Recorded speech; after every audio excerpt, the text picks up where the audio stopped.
Hi there guys. Today I'd like to talk to you about a couple things I find that people kind of forget about. There are some smaller objects, but some bigger things that people don't really take into account when prepping, but in my experience have been very, very pivotal. So the first thing is nail clippers. Now, I've watched plenty of videos, gotten plenty of advice. I've never heard anyone, and if you've heard them, that's okay, but I personally have never heard anyone mention nail clippers. Why are they important? Well, breaking your nails is not a fun experience if it's bad, if you've ever had it. It can lead to infections very easily because your hands are what you use everything for. Your nails are actually one of the most important things that you should be keeping lengthwise properly. Ripping them off isn't such a good thing. Chewing them off, same thing. Scissors are all right.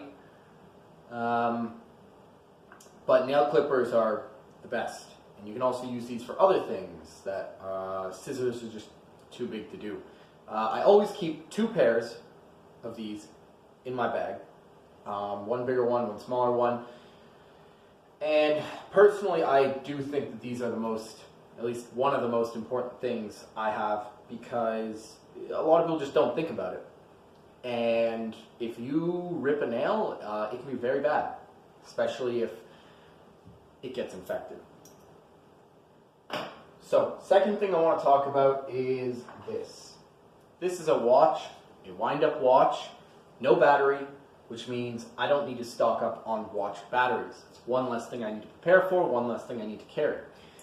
Now, I'm sure you know why a watch is important, but if you don't, a watch will help you keep track of time, tell you what time it is, how long you've been walking for, or whatever. They have plenty of uses.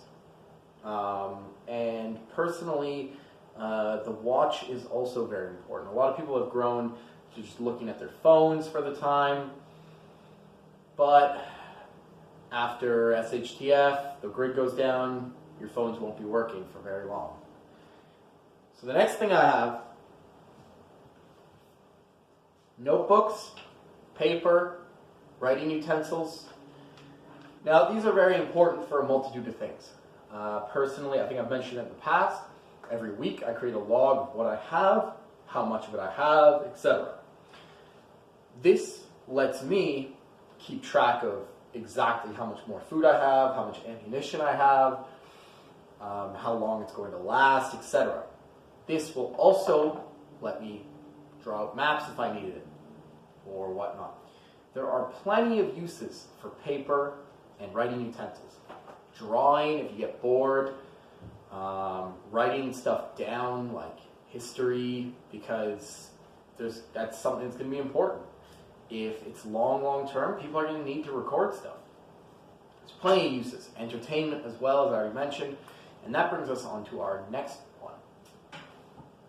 So a lot of people, they'll cite, playing cards for entertainment. Well, that's kind of okay. It's good for a bug-out bag. But if I had a choice, instruments would be the way I would go. And yes, they're loud, etc., but they have a lot more uses. They're a lot, in my opinion, more entertaining.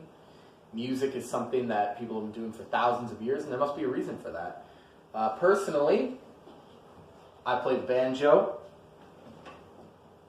and it's something I would encourage, learning some sort of instrument.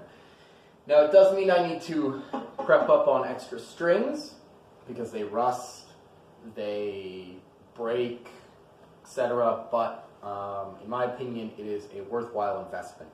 You can only play so many card games before you get bored. But if you have in your house, let's say, stacks and stacks of books with sheet music, you can entertain yourself for years. Another thing, too, is a lot of people have this vision of the world. It's going to be small groups forever. Or at least that's all they ever talk about. Looking into the future, though, small communities will start to pop up again.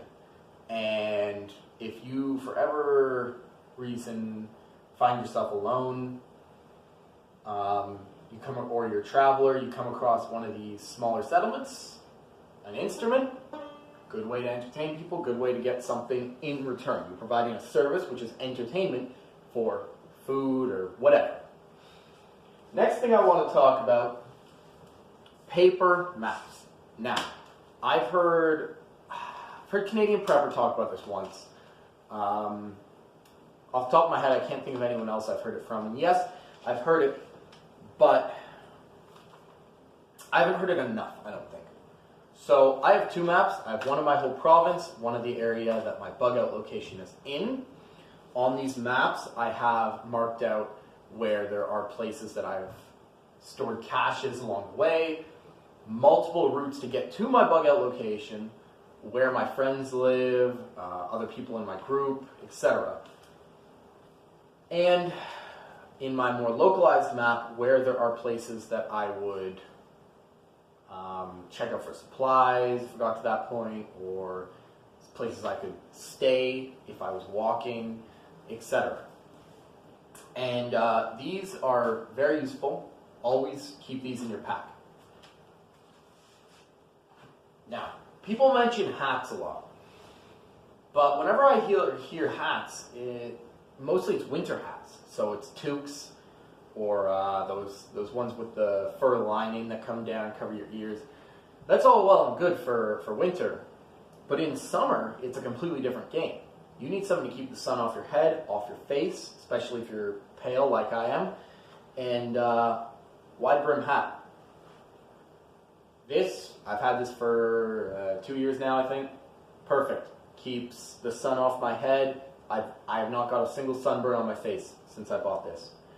A lot of people have ball caps, I've noticed, or one with the front, but that's not really what your face is important, yeah, but there's something else that's a lot more important too, and that's the back of your neck.